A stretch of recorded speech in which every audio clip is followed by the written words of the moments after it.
Κυρίες και κύριοι, φίλες και φίλοι, απόψε είναι Παρασκευή 8 Δεκεμβρίου του 2023.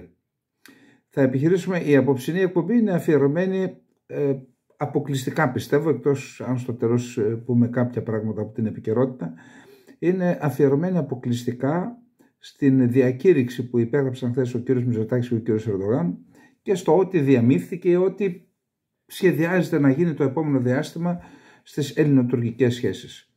Πριν περάσω όμως σε αυτό, θα ήθελα να κάνω μια ιστορική αναδρομή. Με ποιον έχουμε να κάνουμε, με τι κράτος έχουμε να κάνουμε, τι κράτος είναι η Τουρκία και τι κράτος είναι η Ελλάδα. Γιατί από αυτό θα εξαρτηθεί και η πορεία των υπεσχημένων και από τη μια και από την άλλη πλευρά.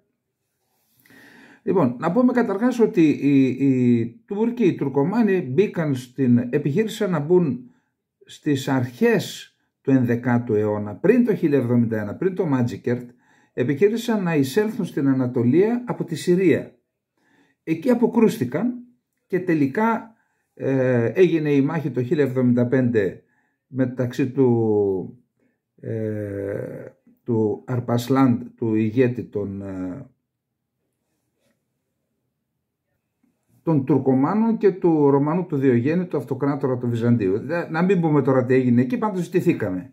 Και ιτηθήκαμε από έναν στρατό ο οποίος ήταν ασθενέστερος από εμάς. Υπήρχαν όμως της εξουσίας, η ραδιοργία της εξουσίας, προδόθηκε στην ουσία ο Ρωμανός ο Διογέννης, χάσαμε. Αυτή η ήττα ήταν καθοριστική, μετά στη συνέχεια είχαμε και το Μερκιοκέφαλο. Εν πάση περιπτώσει, αμέσως μετά, 1071, λίγα χρόνια μετά, προχώρησαν οι Τουρκομάνοι και όπως έχουμε ξαναπεί, επειδή οι Τουρκομάνοι ήταν νομαδικός λαός, δηλαδή είχαν τα αντίσκηνά τους, τα κοπάδια τους, με πρόβατα, βασικά πρόβατα είχαν και είχαν και τα άλογα και με αυτά ξεκίνησαν από την Κεντρική Ασία την περιπέτειά τους, την οποία τη ζούμε μέχρι σήμερα εμείς δυστυχώς με αυτό το λαό ή τέλος πάντων με αυτούς που καθυπόταξε αυτός ο λαός.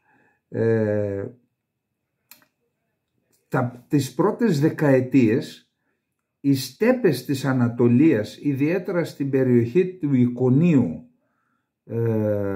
από τη λίμνη Βαν μέχρι το Ικόνιο, επειδή είναι υψίπεδα, έχουν για νομή, για βοσκή μεγάλες εκτάσεις, εγκαταστάθηκαν εκεί και ίδρυσαν στον 11ο αιώνα, λίγες δεκαετίες μετά δηλαδή, ίδρυσαν το Σουλτανάτο του Ρουμ, έτσι το ονόμασαν, με έδρα το Ικόνιο.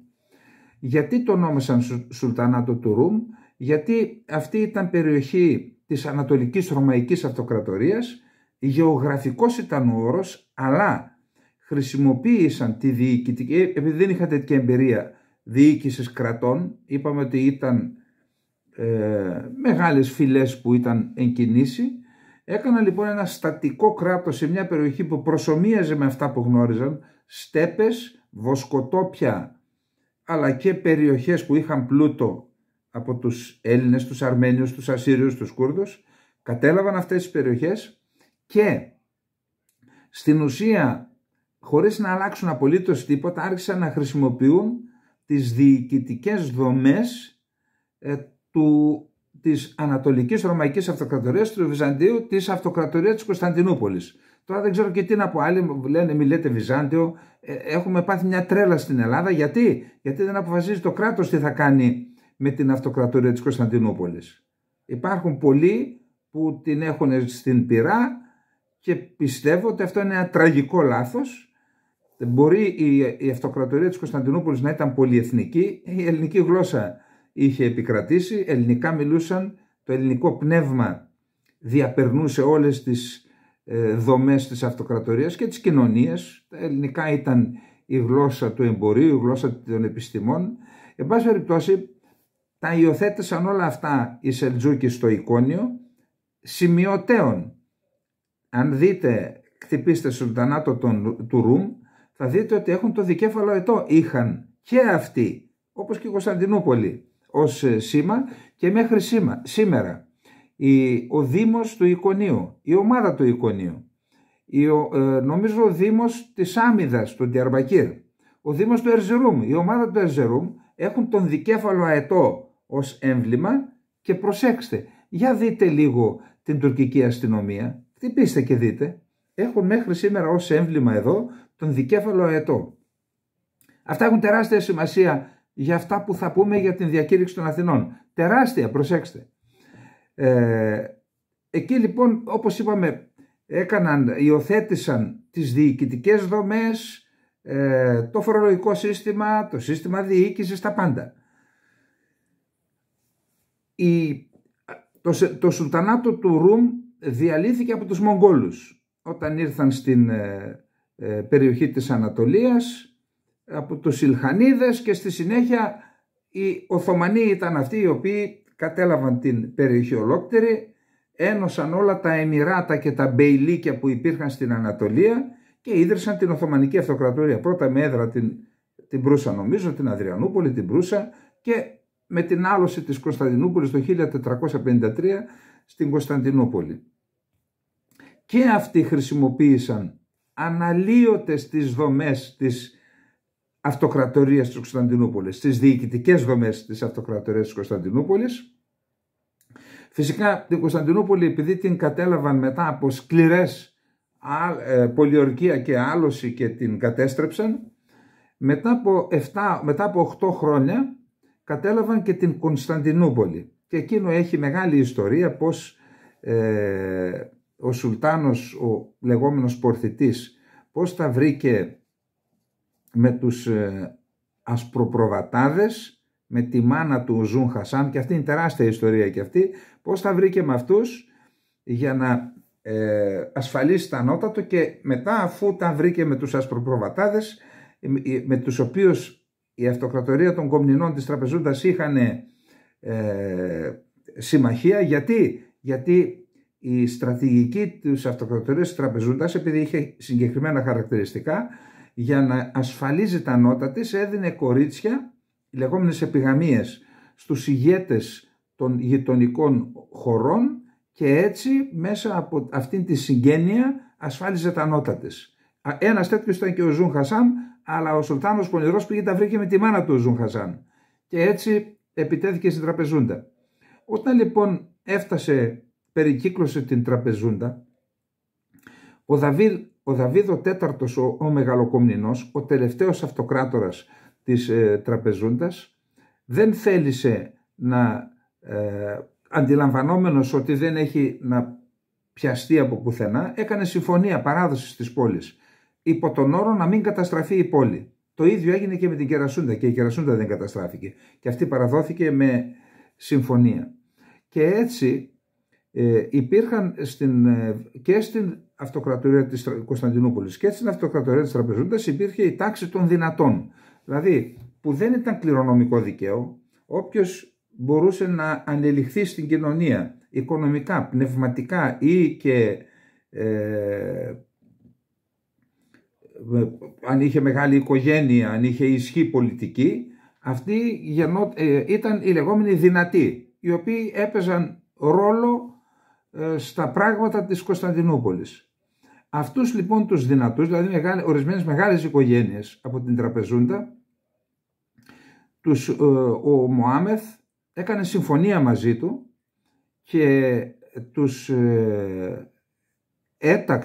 συμφώνησε μαζί τους να εγκατασταθούν στην Κωνσταντινούπολη και να αναλάβουν διοικητικά πόστα στην αυτοκρατορία πλέον των Οθωμανών, για να μπορέσει να λειτουργήσει αυτή η κρατική μηχανή αυτής της τεράστιας έκτασης που είχαν καταλάβει.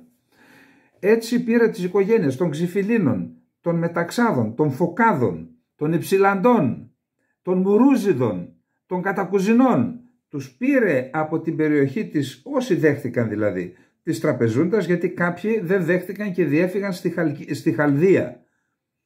Ξέρουμε και πού πήγαν και σε ποιες περιοχές πήγαν, πού εγκαταστάθηκαν, δεν δέχτηκαν να συνεργαστούν. Πήγαν λοιπόν στην Κωνσταντινούπολη και εγκαταστάθηκαν στο Φανάρι.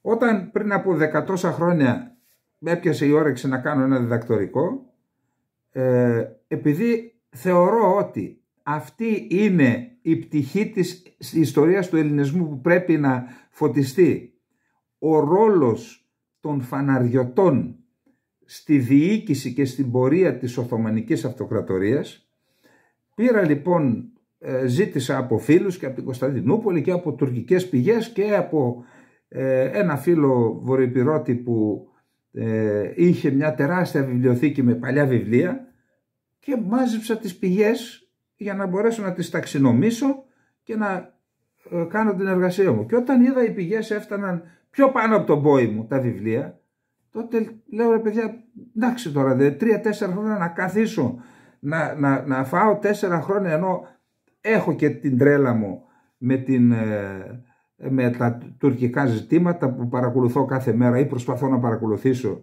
Τουλάχιστον πριν αρχίσει αυτή η εκπομπή έτρωγα αρκετές ώρες, τώρα μας απορροφά τεράστιο χρόνο η εκπομπή και εκεί έχουμε δημιουργήσει μια μαύρη τρύπα, θα την κλείσουμε όμως. Εν πάση περιπτώσει, είχα πει λοιπόν τότε ότι δεν αξίζει τον κόπο. Δεν αξίζει τον κόπο. Θεώρησα ότι είναι πιο σημαντικό να ασχολούμαι με αυτά που ασχολούμαι παρά να φάω 3-4 χρόνια, διότι όταν ταξινόμησα τις πηγές και λέω για να κάνω ένα χρονοδιάγραμμα, μου βγαίνει τόσο, 3-4 χρόνια ήθελε. Λέω δεν το κάνω. Όμως, επαναλαμβάνω, συνεχίζει. Νομίζω ότι υπήρχε μία διδακτορική, γιατί μπήκα στο αρχείο των διδακτορικών διατριβών στην Ελλάδα, υπήρχε μία συναφής διδακτορική διατριβή. Δεν υπάρχει. Στην Τουρκία υπάρχουν, αν δείτε επειδή είμαι και εκεί μέλος για να μπορέσω να κάνω τότε την ύλη, αν δείτε τι διδακτορικές διατριβές υπάρχουν για το Βυζάντιο, πραγματικά έμεινα έκθαμβος. Εάν πω εγώ εκατοντάδες, να πείτε εσείς χιλιάδες. Διδακτορικές διατριβές για την αυτοκρατορία της Κωνσταντινούπολης, την οποία εμείς την έχουμε προς εξοφελισμόν. Παλαβομάρες πραγματικά. Εν πάση περιπτώσει, αυτοί λοιπόν οι φαναριώτες, οι άνθρωποι που είχαν εμπειρία και γνώση και εμπειρία και σπουδές, ανέλαβαν βασικά πόστα στην Οθωμανική Αυτοκρατορία, υπουργός εσωτερικών, υπουργός οικονομικών. Το Υπουργείο Οικονομικών το έπαιρναν και οι Αρμένοι οι πολλοί, γιατί όντως και οι Αρμένοι είχαν τεράστια εμπειρία, αλλά και οικονομικό βάρος, γνώριζαν, και οι Αρμένοι έπαιρναν. Οι Έλληνες ήταν στα πανεπιστήμια, στις ιατρικές. Αυτό, και έτσι κληρονόμησε η Οθωμανική Αυτοκρατορία την υψηλή στρατηγική του Βυζαντίου. Υπάρχει και ένα τέτοιο βιβλίο, αν το χτυπήσετε θα το βρείτε. Η υψηλή, εννοώ για την υψηλή στρατηγική του Βυζαντίου. 1100 χρόνια. Πώς επιβίωσε αυτό το κράτος? Που είπε ο άλλος ο Πιερακάκης, οι Βυζαντινισμοί δεν ξέρουν τι τους γίνεται. Λυπάμαι που το λέω πραγματικά. Ο Υπουργός Παιδείας της Ελλάδας λέει για το Βυζαντινό κράτος και τους Βυζαντινισμούς, λέει οι Βυζαντινισμοί είναι ένα άλλο ζήτημα. Οι Βυζαντινισμοί ήταν αυτά που γίνονταν στον κλειστό κύκλο της εξουσίας. Δεν είπε Βυζαντινισμοί, είπε για το Βυζαντινό κράτος, Βυζαντινή γραφειοκρατία. Τι να πω τώρα, η Βυζαντινή γραφειοκρατία κράτησε όρθια την Βυζαντινή Αυτοκρατορία, την Αυτοκρατορία της Κωνσταντινούπολης, και άλλα 500-600 χρόνια την Οθωμανική Αυτοκρατορία. Αυτή την κράτησαν ζωντανή. Η Βυζαντινή Γραφειοκρατία, που δεν ξέρει ο Υπουργός της Παιδείας της Ελλάδας ποια ήταν η αξία της. Την υψηλή στρατηγική λοιπόν του Βυζαντίου την κληρονόμησαν οι Οθωμανοί, και δεν την κληρονόμησαν γενικώς, τα ίδια πρόσωπα.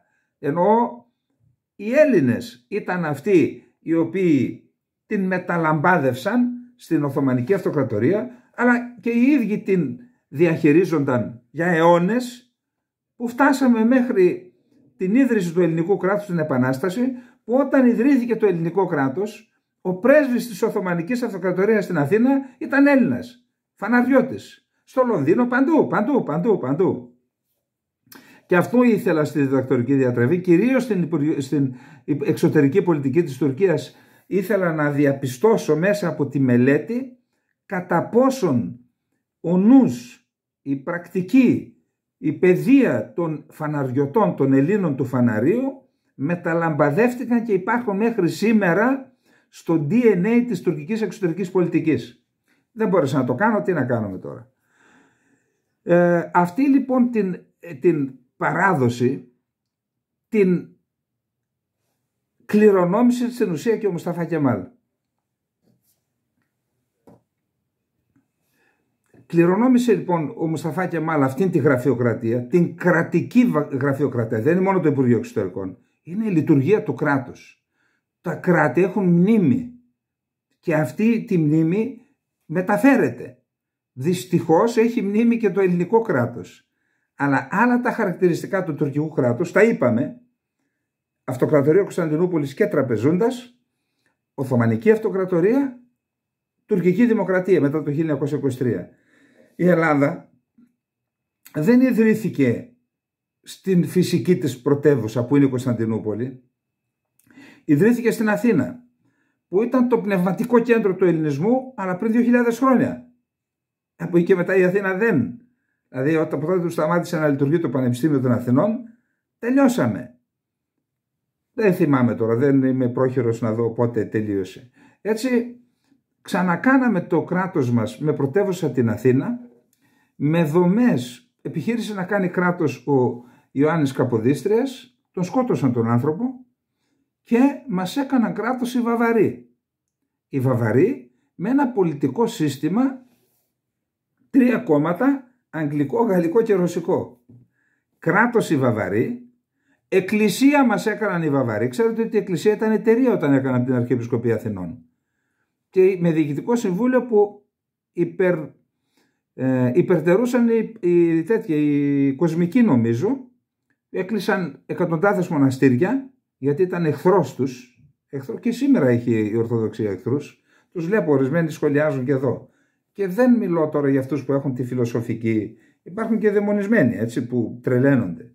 Αυτοί που θεωρούν ότι ο ελληνισμός θα ήταν διαφορετικός αν είχαμε συνεχίσει την παλιά μας πορεία, εκεί εγώ έχω ένα σεβασμό. Εντάξει, δηλαδή ο κάθε άνθρωπος μπορεί, αλλά υπάρχουν και κάποιοι που είναι δαιμονισμένοι. Εν πάση περιπτώσει, αυτό το κράτος, αν δούμε πώς εξελίχθηκε, είχε σοβαρά προβλήματα. Δηλαδή, πέραν του ότι σκότωσαν τον πρώτο κυβερνήτη της Ελλάδας, πέραν του ότι μας έφεραν τους Βαβαρούς. Βαβαροί, ήταν Βαβαροί αυτοί οι οποίοι κυβερνούσαν την Ελλάδα. Πέραν του ότι το πολιτικό σύστημα, τα θεμέλια του ήταν και παραμένουν σάπια. Τα θεμέλια και του κράτους και του πολιτικού συστήματος ήταν και παραμένουν σάπια. Η έλλειψη εθνικής αυτοπεποίθησης είναι ένα διαχρονικό γνώρισμα του ελληνικού πολιτικού συστήματος. Πάντα θέλουν πάτρονες. Κανείς δεν πίστεψε στην ισχύ της Ελλάδας και του ελληνισμού. Κανείς. Όλοι ήθελαν κάπου να κομπούν. Δεν λέω να κάνουμε συμμαχίες, αλλά να κάνουμε συμμαχίες ως κράτος. Όχι ως παραπέδια, όχι ως ακολουθήματα του ενός και του άλλου. Και ένα επιπλέον πρόβλημα είναι ότι η Ελλάδα ξεκίνησε όταν με την ίδρυσή της έφτασε στη Μελούνα, από τη Μελούνα έφτασε παραπέρα μέχρι που έγινε η εθνική ολοκλήρωση το 1948-49, πότε πήραμε τα Δωδεκάνησα. Όλη αυτή η διαδικασία όμως της συνεχούς επέκτασης του ελληνικού κράτους είναι ένα πρόβλημα, ξέρετε. Δεν είναι εύκολο να επεκτείνεσαι οι δομές, καινούργιες δομές. Εν πάση περιπτώσει ήταν και αυτό ένα πρόβλημα. Για να φτάσουμε στο σήμερα. Ένα κράτος λοιπόν το οποίο δέχθηκε ένα σοβαρότατο πλήγμα. Καταρχάς έχουμε ξαναμιλήσει για τους 2 μείζονες διχασμούς του 20ου αιώνα. Ο εθνικός διχασμός που οδήγησε στη μικρασιατική καταστροφή, η έλλειψη στρατηγικής και πάλι το ίδιο, η έλλειψη στρατηγικής αλλά και η συνήθεια που έξις Δευτέρα φύσης, έτσι, που έχουμε αποκτήσει πάντα να κουμπάμε κάτω, οι μεν στους Αγγλοτέτιους, οι δε στους Ρώσους Σοβιετικούς τότε, νέος διχασμός, νέα καταστροφή. Όλα αυτά έχουν επηρεάσει και το πολιτικό σύστημα και τη λειτουργία του κράτους. Το κράτος στην Ελλάδα δεν είναι υπηρέτης του πολίτη και του έθνους. Το κράτος είναι και ένα κάστρο που προστατεύει και τους πολίτες αλλά και τον ελληνισμό, το εθνικό κέντρο. Δεν είναι αυτό. Το έχω υπηρετήσει το κράτος. Σας έχω πει η ιδεολογία μου είναι ο κρατισμός. Αλλά ένας κρατισμός ο οποίος είναι αυτός. Δηλαδή να υπηρετεί τον πολίτη, να προστατεύει τον πολίτη, να προστατεύει τη χώρα φυσικά, να έχει ένα ρυθμιστικό ρόλο στην αγορά, μην γίνουμε ζούγκλα. Αυτή είναι η δικιά μου ιδεολογία. αλλά δεν υπάρχει στο ελληνικό κράτος. Το έχω υπηρετήσει και το έχω ζήσει. Και όταν ήμουν στο προξενείο είδα συμπεριφερόντουσαν με μίσος τους Έλληνες Κωνσταντινούπολης. Με μίσος. Θα σας πω ένα παράδειγμα. Ήρθε μια φορά μια γιαγιά, ήμουν παρόν. Γιατί τους έδινα ένα βοήθημα 80 τόσο χρονών. Την είχαν συνθλίψει οι βάρβαροι Τούρκοι με τις πολιτικές τους και ήρθε στο προξενείο για να πάρει το βοήθημα στην ουρά και κάποια στιγμή ζήτησε να πάει στην τουαλέτα. Και της είπα δεν έχω τουαλέτα εδώ. Και κατορρίθηκε πάνω τους η γυναίκα. Δηλαδή να ανοίξει η γη να με καταπιεί. Αυτό το πράγμα είναι το ελληνικό κράτος. Αυτό που είδαμε να κάνει τα προχθεσινά, δείχνοντας πλήρη ασέβεια στην ιστορία του, εννοώ με τον Ερντογάν και με αυτούς και με τη σύλληψη των Ελλήνων της Κύπρου, αυτό το κράτος. Και από την άλλη πλευρά έχεις ένα κράτος που έχει κληρονομήσει μια κρατική παράδοση κρατικής λειτουργίας 2.000 ετών. Περίπου 1.800 ετών. Με υψηλή στρατηγική. Πώς θα τα βγάλεις πέρα με αυτούς και υπογράφεις τέτοιες ανοησίες, διακηρύξεις και ανοησίες. Για κοίταξε παραπίσω τι γίνεται. Πάμε τώρα. Φτάνουμε λοιπόν στην ίδρυση του κράτους, μικρασιατική καταστροφή. Υπογράφεται η συνθήκη της Λοζάνης τον Ιούλιο του 1923, αλλά το Φλεβάρι είχε υπογραφεί, αν δεν κάνω λάθος, Φλεβάρι, είχε υπογραφεί διμερή συμφωνία ανταλλαγής των πληθυσμών και των περιουσιών των ανταλλαξίμων. Και αυτή η συμφωνία ενσωματώθηκε στη συνθήκη της Λοζάνης. Τι προβλεπόταν? Τώρα θέλει πολλή δουλειά σε γενικές γραμμές, αν κάνω κανένα λάθος, ζητώ προκαταβολικά συγγνώμη. Προβλεπόταν, αφού εξαιρέθηκαν μουσουλμάνοι της Θράκης και Έλληνες της Κωνσταντινούπολης, της Δυτικής Θράκης και Έλληνες Κωνσταντινούπολης, συμφωνήθηκε από την κοινωνία των εθνών να γίνει μια μεικτή επιτροπή, δυστυχώς με έδρα την Κωνσταντινούπολη, η οποία θα προβεί στην εκτίμηση της αξίας των περιουσιών που άφηναν οι ανταλλάξιμοι στην Ελλάδα και στην Τουρκία. Δηλαδή, οι μουσουλμάνοι που θα έφευγαν από την Ελλάδα άφησαν περιουσίες. Αυτή η μεικτή επιτροπή έπρεπε να πει και να κάνει τόσο, να πει ότι κάνει τόσο. Και η μεικτή επιτροπή πάλι να εκτιμήσει την περιουσία που άφησαν πίσω οι Έλληνες και να πει κάνει τόσο. Μέχρι τότε η περιουσία ήταν υπό την εγγύηση των δύο κρατών. Δεν μπορούσαν να την κάνουν τίποτα. Κανονικά δεν έπρεπε να την κάνουν τίποτα. Εκεί λοιπόν φτάσαμε. Έγιναν δύο συμφωνίες, νομίζω το 25, το 26, έπρεπε να τελειώνει και η Τουρκία κολυσιεργούσε. Επαναλαμβάνω, δεν έχω όλα τα στοιχεία, δεν προλάβαινα να το κάνω αυτό τώρα. Βιβλίο θέλει αυτό στην ουσία. Κολυσιεργούσε, μέχρι που ο Βενιζέλος γύρισε το 24 στην Ελλάδα μετά τη Λοζάνη, πήγε στα Χανιά, κάθισε εκεί και το 1928 με την παρέτηση νομίζω του Ζαΐμι, του Πρωθυπουργού, ήρθε και ανέλαβε πάλι το κόμμα των Φιλελευθέρων και έγινε ξανά πρωθυπουργός. Όταν έγινε πρωθυπουργός λοιπόν, σκέφτηκε, σωστά κατά την άποψή μου, να κάνει με τις γειτονικές χώρες την πολιτική των μηδενικών προβλημάτων που προσπάθησε ο Νταβούτογλου πρώτος, έτσι, να εφαρμόσει σαν υπουργός εξωτερικών που τα έκανε μαντάρα. Ο Βενιζέλος την εφάρμοσε. Υπέγραψε συμφωνία με τον Μουσολίνη, υπέγραψε συμφωνία με τους Σέρβους, το 28 αυτά και το 30 με τους Τούρκους. Άργησε με τους Τούρκους γιατί το πρόβλημα ήταν το οικονομικό. Αυτό θα σας πω γιατί. Απλώς να σημειώσουμε ότι όταν υπέγραψε με τον Μουσολίνη το 1928, 12 χρόνια μετά ο Μουσολίνη μας την έπεσε. Εισέβαλε στην Ελλάδα.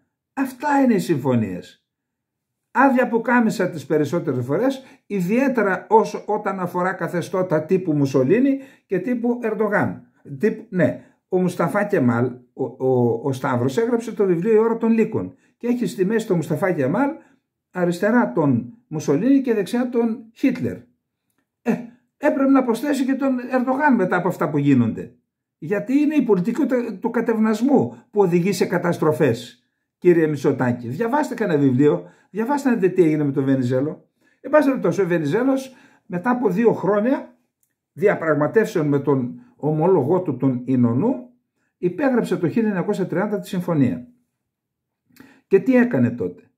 Επειδή οι Τούρκοι δεν δεχόντουσαν να υπογράψουν εάν η Ελλάδα δεν παρετείτο από τις διεκδικήσεις τις οικονομικές με τις περιουσίες των Ελλήνων ανταλλαξίμων. Διότι ο Κώστας Φωτιάδης έχει κάνει υπολογισμό με βάση τις αξίες της εποχής και τις έχει κάνει αναγωγή στο σήμερα και λέει ότι η περιουσία ήταν 8πλάσια, 10πλάσια αξίας των Ελλήνων και έπρεπε το επιπλέον ποσό η Τουρκία να μας το δώσει πίσω σε μετρητά και μετά το ελληνικό κράτος να το μοιράσει στους πρόσφυγες που ήρθαν στην Ελλάδα.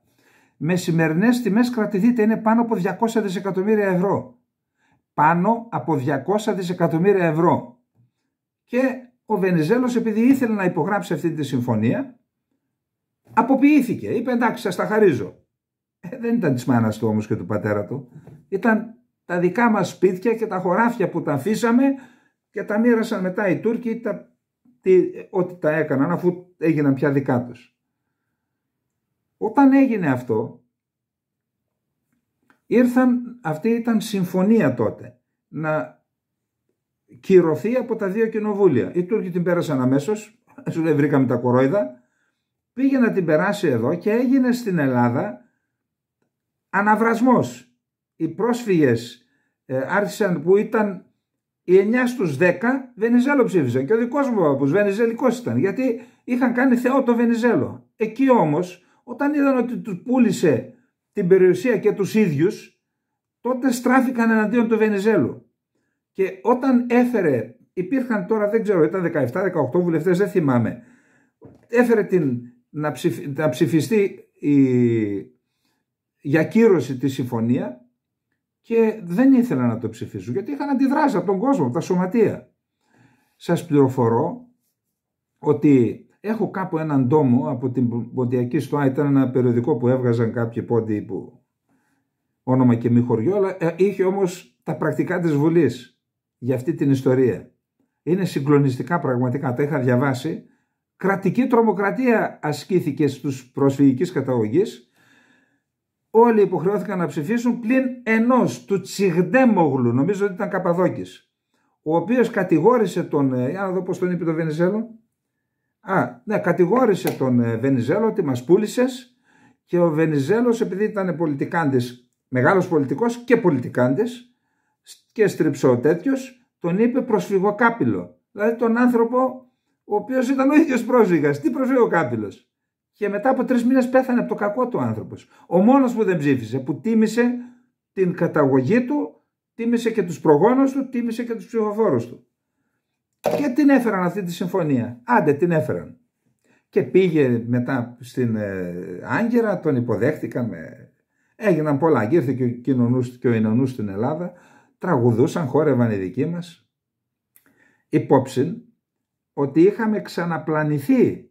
Όταν βγήκαν οι νεότουρκοι ως κίνημα, ευαγγελίζονταν τις αρχές της Γαλλικής Επανάστασης, σε ελευθερία, ισότητα, αδερφότης.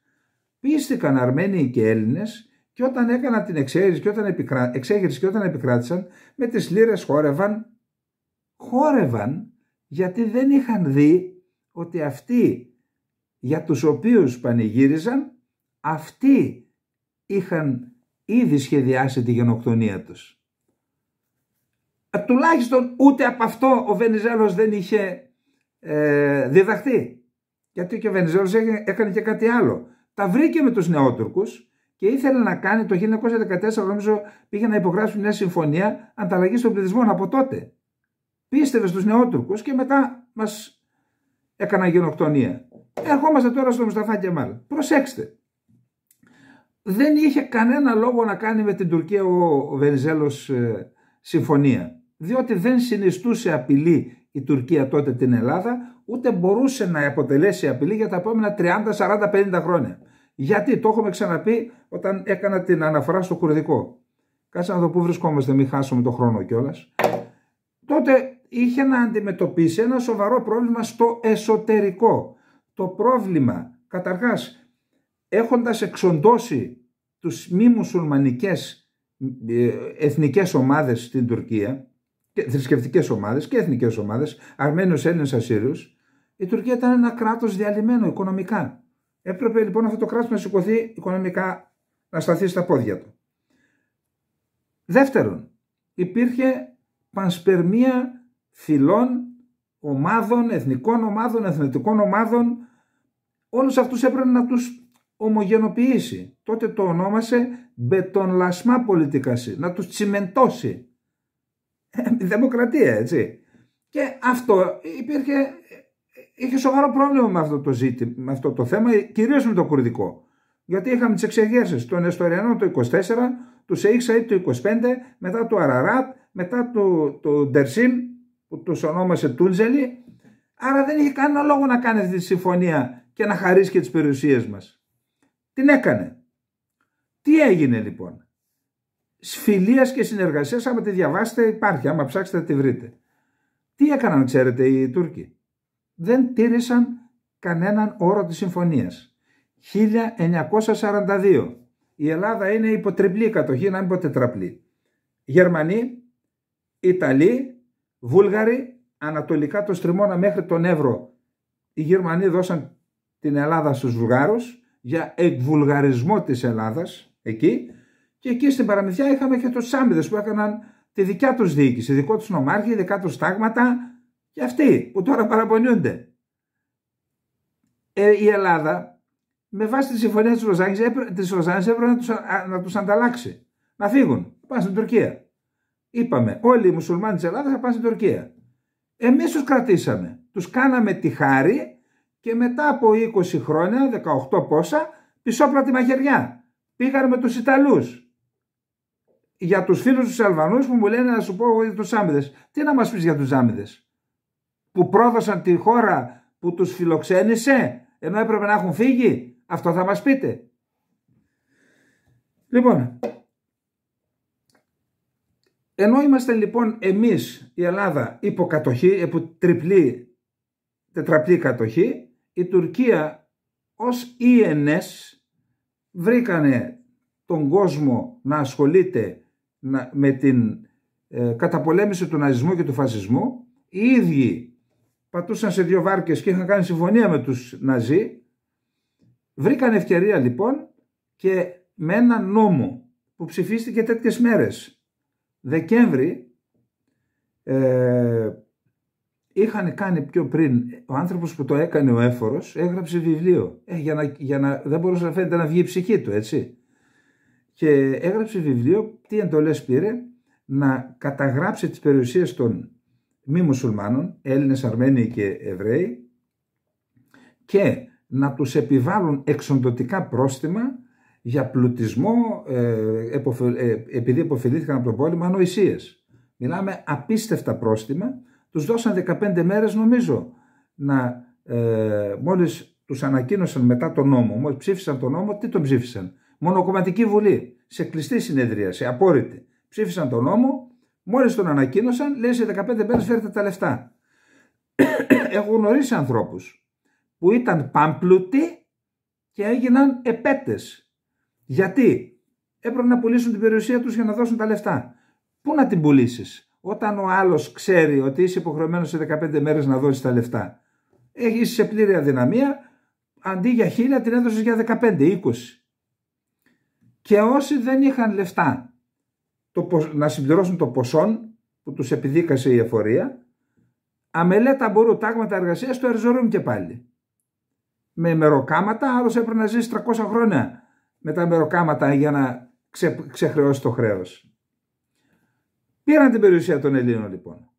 Δεκάδες δισεκατομμύρια σημερινά λεφτά άλλαξαν χέρια μέσα σε 15 μέρες.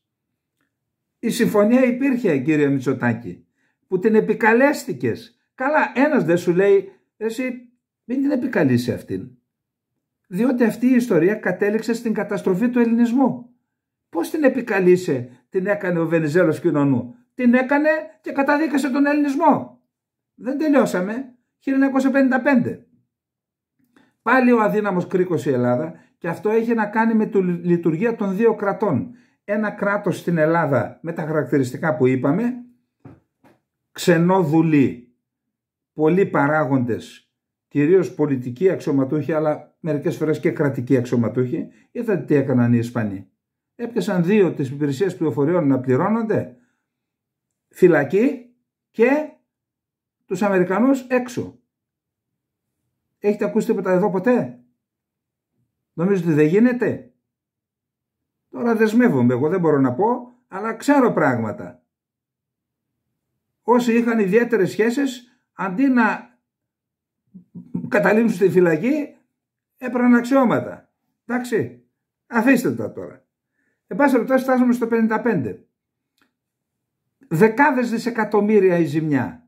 Τα είπαμε στα Σεπτεμβριανά, έτσι.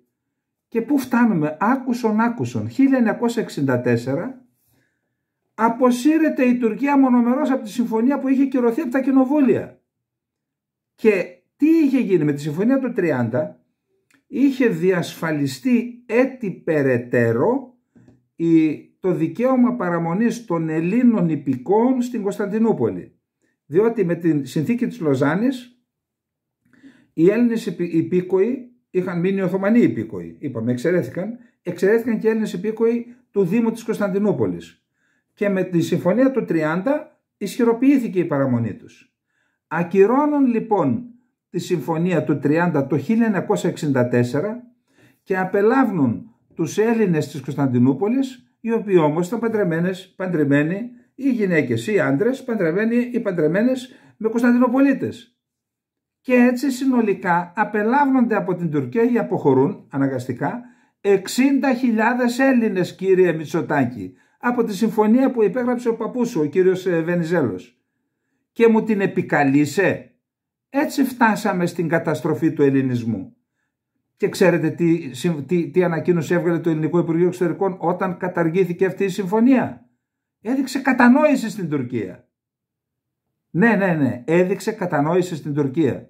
Αντί να τη στήσει στα 3 μέτρα, έδειξε κατανόηση στην Τουρκία. Και αυτοί που υπογράφουν αυτές τις αθλιότητες με τους Τούρκους, να καθίσουν και να μας πούν ποιος φταίει σε αυτήν τη διαδρομή από το 23 μέχρι σήμερα και οι 150.000 Έλληνες κατέληξαν να είναι 1.800 άτομα. Αυτό το σύστημα που υπηρετείται φταίει. Και αντί να διδαχθείτε από αυτό, τώρα βάλαμε στο μάτι και το Αιγαίο με τέτοιες αθλιότητες που υπογράψατε χθες. Βάλατε στο μάτι και το Αιγαίο. Καμία ντροπή. Καμία ντροπή. Για να δείτε πώς λειτουργεί το ένα κράτος και το άλλο κράτος, το 1937, όταν έγινε η συνθήκη της Λοζάνης, δεν δόθηκαν τα στενά. Κατά μήκος των στενών, η Τουρκία δεν ασκούσε κυριαρχία. Αυτά έχει στο νου της και λέει ότι δόθηκαν υπό όρους στα νησιά αποστατικοποίησης, ότι δεν έχουμε πλήρη κυριαρχία. Γιατί αυτό ίσχυε για τα στενά. Και έβαλαν σαν στόχο να αλλάξουν το καθεστώς των στενών. Πήγαν όλες τις χώρες που είχαν υπογράψει τη συνθήκη της Λοζάνης στο Μοντρέ και εκεί υπογράφηκε η συνθήκη του Μοντρέ και η Τουρκία απέκτησε πλήρη κυριαρχία στα στενά. Ερωτώ, το τουρκικό κράτος, διπλωμάτες τους το έκαναν τότε. Η ελληνική διπλωματία τότε, γιατί δεν έβαλε πακέτο και τα νησιά, ούτως ώστε το καθεστώς αυτό που ίσχυε για τα νησιά ή μερικής στρατικοποίησης ή μερικής αποστρατικοποίησης, γιατί δεν πήγε πακέτο με τα στενά? Υπάρχει ένας λόγος?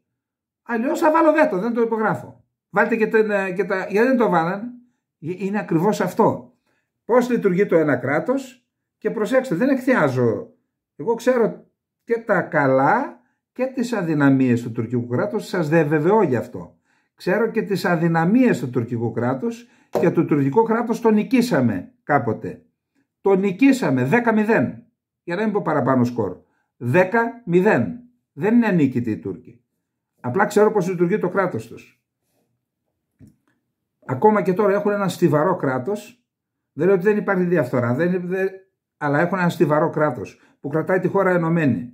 Δηλαδή νομάρχες με εξουσία κυβερνήτη, επάρχους με εξουσία μικρού κυβερνήτη και οι τοπικοί δήμαρχοι που είναι εκεί πέρα τους παίρνουν για πλάκα. Φύγε εσύ, βάζω έναν κρατικό τέτοιο αξιωματούχο στη θέση του δημάρχου. Έτσι κάνουν τους Κούρδους. Εν μία ανοιχτή. Σκληρό κράτος λοιπόν. Με αυτό το κράτος που λειτουργεί με αυτόν τον τρόπο. Γι' αυτό έχουν εθνική στρατηγική οι Τούρκοι, γι' αυτό έχουν Συμβούλιο Εθνικής Ασφάλειας, γι' αυτό έχουν πρωτόκολλο πολιτικής εθνικής ασφάλειας, το λεγόμενο η Ερυθρά Βίβλος ή το μυστικό σύνταγμα της Τουρκίας. Δεν μπορεί να κάνει ο Ερντογάν ό,τι θέλει. Ήρθε για να έρθει εδώ, έκατσε και λογοδότησε. Επεξεργάστηκαν τα πάντα. Το κράτος και τον εξουσιοδότησε τον Ερντογάν να έρθει εδώ και να γίνουν όλα αυτά. Ερωτώ, εδώ, στο ελληνικό κράτος, όλη αυτή την ιστορία, εκτός από 3-5 ανθρώπους γύρω εκεί στο Μαξίμου, ποιος ξέρει? Ξέρει κανένας τι έγινε? Μα εδώ δεν τηρούν αρχεία των επαφών που κάνουν με ξένους. Κάθε πρωθυπουργός θα παίρνει σπίτι του και μετά κάνει ένα ίδρυμα. Λοιπόν, εν πάση περιπτώσει, έρχονται στην Αθήνα. Να πάμε στην ομιλία του κυρίου Μητσοτάκη. Μας φύγει ο χρόνος, είπαμε. Ο κύριος Μητσοτάκης, εγώ σας το έχω ξαναπεί στη χθεσινή που έκανα μια μικρή αναφορά, εγώ πιστεύω ότι οι ομιλίες του ενός και του άλλου δόθηκαν για να εγκριθούν, για να είναι σίγουροι ότι δεν θα πήγαμε ένα μπιπ ή ο Ερντογάν και θα φέρει σε δύσκολη θέση το Μητσοτάκη. Άρα οι ομιλίες και του ενός και του άλλου δόθηκαν, τις διάβασαν, εγκρίθηκαν. Εις γνώση της Ελλάδας ήταν που θα πει για τουρκική μειονότητα στη Θράκη, εις γνώση της Ελλάδας ήταν που θα πει για την Κύπρο. Τα τετελεσμένα. Και εις γνώση του Ερντογάν ήταν ότι θα το απαντήσει ο Μητσοτάκης για το θέμα της Θράκης. Όλα αυτά ήταν μιλημένα. Σικέτο παιχνίδι. Εν πάση περιπτώσει, αναφέρω ο Ερντογάν για την τουρκική μειονότητα, σε εισαγωγικά. Τι απάντηση ήταν αυτή του Μητσοτάκη? Γιατί δεν έκανε κανένα λόγο για αυτά που είπαμε? Ότι η Τουρκία έκανε στην ουσία εθνοκάθαρση των Ελλήνων της Κωνσταντινούπολης. Να του πει, εντάξει Ταΐπ, φίλε Ταΐπ, χτύπα στο μπράβο σου που ενδιαφέρεσαι για τους ομοεθνείς σου ή για τους ομοθρησκούς σου, αλλά ξέρεις, εγώ δεν μπορώ να ενδιαφερθώ γιατί δεν άφησες κανέναν, δεν αφήσατε κανέναν. Να το έλεγε έστω και με χιούμορ. Ξέρετε τι θα γίνει εκεί? Θα είχε την ακτή του Μαξίμου στον αέρα. Με χιούμορ, επαναλαμβάνω. Γιατί δεν το έκανε? Να ρωτήσω κάτι. Ποιος θα υπερασπιστεί τον ελληνισμό? Ποιος? Για πέστε μου, άμα δεν το κάνει ο Έλληνας πρωθυπουργός. Γιατί δεν είπε ότι ακόμα και τώρα που αφήσατε 1.800 άτομα δεν αφήνεται να ανοίξει η σχολή της Χάλκης? Γιατί? Συνεχίζεται η πολιτική της εθνοκάθαρσης και με σένα, κύριε Ερντογάν. Φίλε, γιατί δεν τα είπε αυτά? Πάμε τώρα. Για το Κυπριακό, μας περνάει και για χαζούς. Έκασα και διάβασα τι είπε. Αυτά είναι νερόβραστη φασουλάδα, αυτά που είπε. Γιατί δεν έθεσε θέμα εισβολής και κατοχής? Γιατί δεν είπε, για να έχουμε μια λύση στο Κυπριακό, αγαπητέ Ταΐπ, φίλε Ταΐπ, πρέπει να φύγει και ο τελευταίος Τούρκος στρατιώτης από το νησί. Η κατοχή είναι παράνομη, είναι έγκλημα πολέμου. Και η κατοχή και η αδημογραφική αλλίδωση του πληθυσμού. Και κάθεσε και τον άκουσε για μια λύση με βάση τις πραγματικότητες, δηλαδή με βάση την εισβολή και την κατοχή. Απάντηση ήταν αυτά τα νερόβραστα που είπε ο κύριος Μητσοτάκης? Μας περνάει για ηλίθιους? Και εν πάση περιπτώσει, επειδή κάθομαι και διαβάζω, τώρα να σας πω κάτι. Οι Έλληνες πολίτες δεν είναι σαν τις μαϊμούδες. Οι Έλληνες πολίτες πρέπει να έχουν άποψη και να τον έχετε ψηφίσει το Μητσοτάκη. Τι σχέση έχει αυτό? Τι σχέση έχει αυτό? Καλά κάνατε και ψηφίσατε. Τώρα όμως, όταν κάνει το στραβό, κάθεστε και τον επιθυμείτε. Δεν έχω μυαλό να καθίσουμε να διαβάσουμε τι ακριβώς έγινε. Πάμε παρακάτω. 20-25 Έλληνες από την Κύπρο, καθίστε εδώ. Η Αθήνα δεν έχει σημασία που ήταν χουντική και μετά πολιτική. Η Αθήνα φταίει για την κατάσταση κάτω. Και μην μου λέτε για το Μακάριο. Αυτά είναι παραμύθια. Εδώ, στην Αθήνα έγινε όλο το κόλπο. Και έχουμε τις ευθύνες. και είχαν το θράσος να αποφασίσουν να συλλάβουν για εξακρίβωση, προσαγωγή 25 φοιτητές Ελληνόπουλα της Κύπρου, πιθανόν τον εγγονό του Σόζου, που άφησε ο δήμαρχος της Λεμεσού και ήρθε να πεθάνει για τη Μακεδονία. Δεν τρεπόμαστε καθόλου, λέω εγώ, δεν τρεπόμαστε.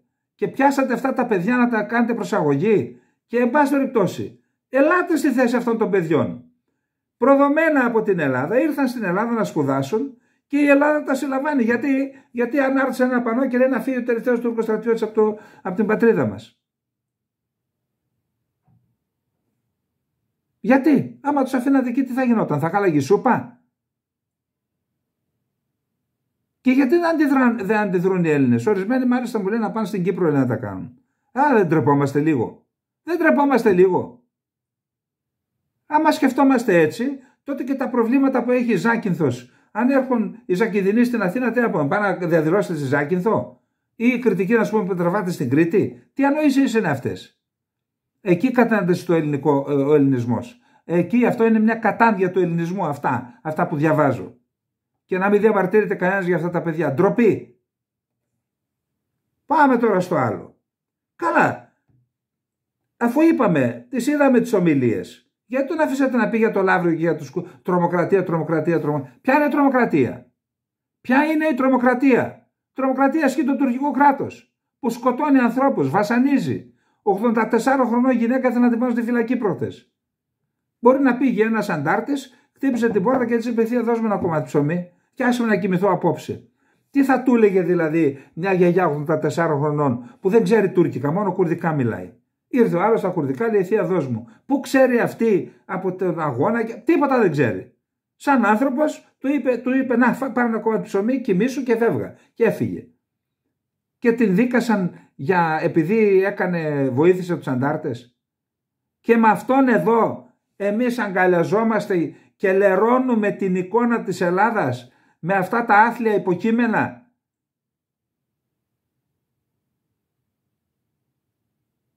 Δηλαδή κλείσαμε τον καταβλισμό των προσφύγων. Ξέρετε, επειδή πήγε ο Σταύρος και έκανε συνέντευξη εκεί με τους ανθρώπους, τους είδε, λέει: Πήγε να μου πεις τι συμβαίνει. Και λέει: οικογένειες, άνθρωποι καθαροί, νοικοκύριδες, αγαπούν την Ελλάδα, κλείσαν τον καταβλισμό και τους πήγαν μέσα στους τζιχαντιστές, σε δομή προσφύγων με τζιχαντιστές. Και επειδή αυτοί δεν πάνε στα τζαμιά ούτε προσεύχονται, οι περισσότεροι τους θεωρούν και γιαούριδες και πράκτορες της Ελλάδας και κινδυνεύουν κιόλας. Αυτοί είναι. Και μας επένεσε ο Ερντογάν. Καλά, δεν τρέπεστε λίγο? Να σε επενεί ο Τούρκος ο Ερντογάν και λέει να συνεργαστούμε για την τρομοκρατία. Τι άλλο θα κάνετε? Τι άλλο θέλετε να κάνετε δηλαδή?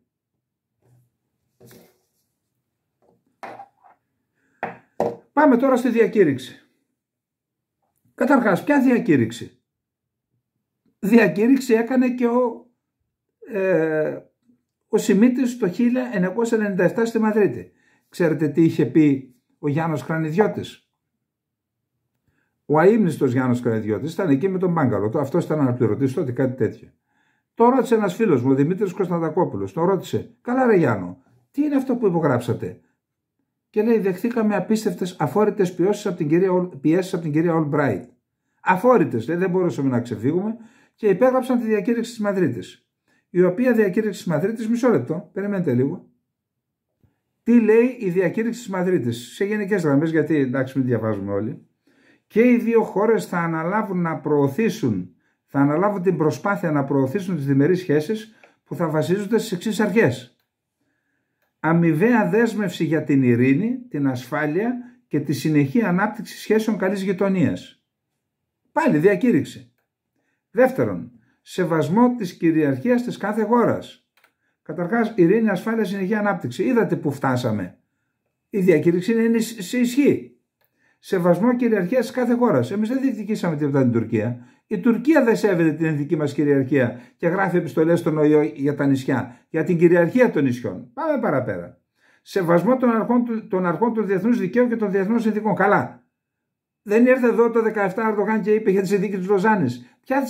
Ποια συνθήκη τήρησε η Τουρκία να τηρήσει και το. Πάμε παρακάτω. σεβασμό στα νόμιμα ζωτικά συμφέροντα και ενδιαφέροντα, τραγαγύρευε, της χώρας στο Αιγαίο, τα οποία έχουν μεγάλη σημασία για την ασφάλεια και την εθνική κυριαρχία της. Αυτό είναι φωτογραφία των διεκδικήσεων της Τουρκίας στο Αιγαίο και εμείς δηλώσαμε σεβασμό σε ζωτικά συμφέροντα. Ξέρετε κύριοι και κυρίες, όταν μια χώρα επικαλείται ζωτικά συμφέροντα, τα οποία τις αναγνωρίζεις και εσύ, τότε δικαιούται στην ουσία, νομιμοποιείται, να τα υπερασπιστεί με πόλεμο. Δηλαδή τι κάναμε εδώ? Νομιμοποιήσαμε το κάζους μπέλι που είχε ψηφιστεί από την Τουρκία Εθνοσυνέλευση 2 χρόνια πριν. Για να δούμε παρακάτω. Δέσμευση αποφυγής μονομερών ενεργειών στη βάση του αμοιβαίου σεβασμού και της επιθυμίας, ώστε να αποτραπούν συγκρούσεις οφειλόμενες σε παρεξήγηση. Δέσμευση αποφυγής μονομερών ενεργειών. Δεσμευτήκαμε να μην επεκτείνουμε τα χωρικά μας ύδατα στα 12 μίλια. Απλά πράγματα. Ο κύριος Σιμίτης. Θα σας πω και μετά τι γίνεται και με αυτό. Λοιπόν, τι σημαίνει αυτό λοιπόν? Αυτό σημαίνει ότι βάλαν την ταφόπλακα στα 12 μίλια, αλλά έμεινε λίγο ανοιχτή μια χαραμάδα.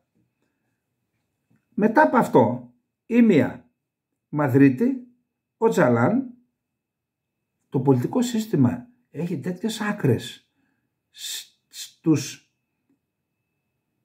στους παράγοντες που επηρεάζουν τη βούληση του λαού, που μετά από όλα αυτά ο Σιμίτης εκλέχθηκε και ξαναεκλέχθηκε πρωθυπουργός. Παρακαλώ. Για πέστε μου τώρα εσείς. Τα υπέγραψαν αυτά. Η Τουρκία σεβάστηκε αυτή τη διακήρυξη. Η διακήρυξη εκείνη, η διακήρυξη και αυτή. Τη σεβάστηκε? Αφού αν ήταν να τη σεβαστεί. Γιατί φτάσαμε στη γαλάζια πατρίδα, στην αμφισβήτηση των κυριαρχία στα νησιά, την αποστατικοποίηση της πιέσης που δεχόμαστε, την αλληλεία των τουρκικών, το θέμα των ψαράδικων, των αλλιευτικών, είναι σχέδιο της Τουρκίας. Τα στέλνει και καταγράφονται αυτά. Ξέρετε, άμα δείτε υπάρχουν και ειδικοί χάρτες που καταγράφονται. Ξέρετε τι σημαίνει αυτό? Εάν κάποια στιγμή πάμε στο δικαστήριο, αν για οριοθέτηση, θα ζητήσει εξαίρεση η Τουρκία να μπορούν να ψαρεύουν οι Τούρκοι ψαράδες, όπως πέτυχαν εξαίρεση οι Ιταλοί στο Ιόνιο. Για όλες τις θάλασσες, όχι μόνο για το Ιόνιο, να μπορούν να ψαρεύουν με κάποιους όρους. Γι' αυτό τα στέλνουν. Πάει το Αιγαίο, φεύγει. Όπως έλεγε ο Φράγκο και ο Τσίτσο, το λιμάνι φεύγει, τώρα φεύγει και το Αιγαίο. Όχι τώρα. Εντάξει, οι μάγκες. Και υπόψη είναι ότι η πολιτική λογική Σιμίτη είναι φωλιασμένη και στον εγκέφαλο του Μητσοτάκη, γι' αυτό παράτησε τον Καραμαλή εκεί πέρα και την Γιαννάκου, την εκδήλωση της Γιαννάκου που ήταν και ο Κώστας ο Καραμαλής, για να πάει στο Σιμίτη. Και έφυγε από την πίσω πόρτα σαν κλέφτης. Η νοοτροπία Σιμίτη, αυτά που θα διάβασα, είναι μέσα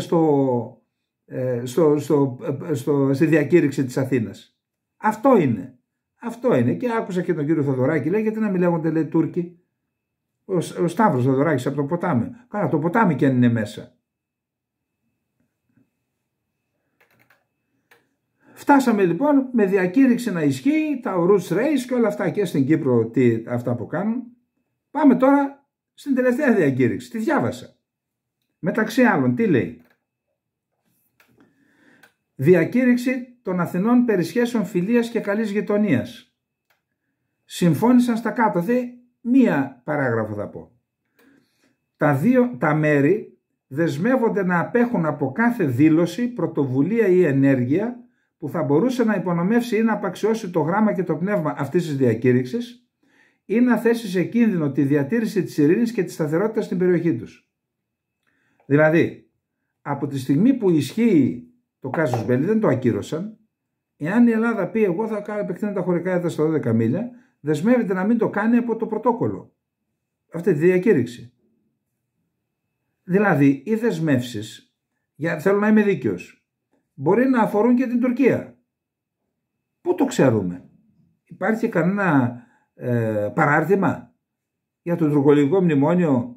Δηλαδή, είναι για την Ελλάδα, παραβιάζει την ειρήνη και τη σταθερότητα, άρα δεν κάνει τίποτα στο τουρκικό μνημόνιο. Τα ξέρουμε αυτά. Μπορεί να δεσμεύει και την Τουρκία, δεν το ξέρουμε ακόμα, αλλά σε κάθε περίπτωση, ενώ η ταφόπλακα την είχαν βάλει πάνω στο μνήμα των 12 μιλίων, τώρα την τράβηξαν πιο μέσα. Πάει η ταφόπλακα, πάνε τα 12 μίλια, καληνύχτα. Και να σας πω κάτι, τα 12 μίλια είμαστε μοναδική χώρα στον κόσμο που δεν τα κάναμε. Γιατί δεν τα κάναμε? Γιατί το ελληνικό κράτος και το ελληνικό πολιτικό σύστημα έχει τα χαρακτηριστικά που σας είπα. Αυτά που λένε ότι δεν θέλουν οι Αμερικανοί και δεν έχουν οι Ρώσοι, και τι θα μας κάνουν? Δεν θέλουν. Τι θα μας κάνουν? Δεν κατάλαβα. Δηλαδή, γιατί ο Τούρκος τα βάζει με τους Αμερικανούς και με τους Ρώσους και δεν μπορούμε να τα βάλουμε εμείς? Γιατί είναι η παράδοση του κράτους που προανέφερα, και εδώ είναι η παράδοση της δουλοπρέπειας κράτους και πολιτικού συστήματος που προανέφερα. Και πάμε τώρα σε αυτό, στα ΜΟΕ που δεν ξέρουμε τι θα γίνει εκεί, και εκεί στην ουσία πάμε σε συνδιαχείριση του Αιγαίου, έτσι, και σε εφαρμογή της γαλάζιας πατρίδας. Μπορεί να αποφελούνται τα 10 νησιά από τις βίζες, αλλά αυτό είναι μέρος της γαλάζιας πατρίδας, και αυτό. Εν πάση περιπτώσει, έχουμε από τη μια μεριά να δούμε τα ΜΟΕ, να δούμε τι άλλο θα υπογράψουν. Από τη μια μεριά έχουμε ένα κράτος που λειτουργεί με τον τρόπο που είπαμε, εθνική στρατηγική, και δεν μπορεί να παρεκκλίνει κανένας, ούτε ο Πρωθυπουργός, ούτε ο Πρόεδρος της Δημοκρατίας, δεν έχουν Πρωθυπουργό τώρα. Και από την άλλη μεριά έχουμε ένα κράτος που σχεδιάζουν τα κλαμπ, τα κολέγια, οι λέσχες και διάφορα άλλα κυκλώματα με τις ποδίτσες κτλ. Ποιος πιστεύετε ότι θα βγει νικητής σε αυτή την ιστορία και ποιος θα είναι οριγμένος?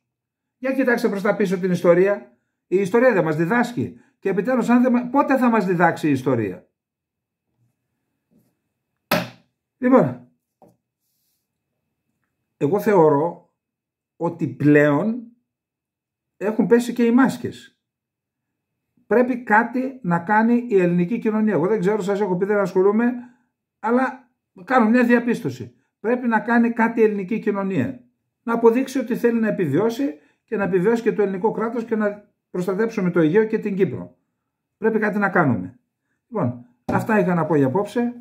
Εύχομαι σε όλες και όλους. Εντάξει, καταλαβαίνω ότι μπορεί να στεναχωριόμαστε, αλλά τι να κάνουμε, να μην λέμε την αλήθεια? Και εγώ στεναχωριέμαι, ανεβαίνει και η πίεσή μου με όλα αυτά. Αλλά δεν υπάρχει άλλος δρόμος. Πρέπει αυτά να τονίζονται με αίσθημα ευθύνης. Κάποιος είπε, λέει, λαϊκίζει η εκπομπή. Γράψε, ρε φίλε, πού λαϊκίζουμε, να το διορθώσουμε. Εγώ δεν λέω ότι είμαι τέλειος. Γράψε. Λοιπόν, καληνύχτα, να είστε όλες και όλοι καλά.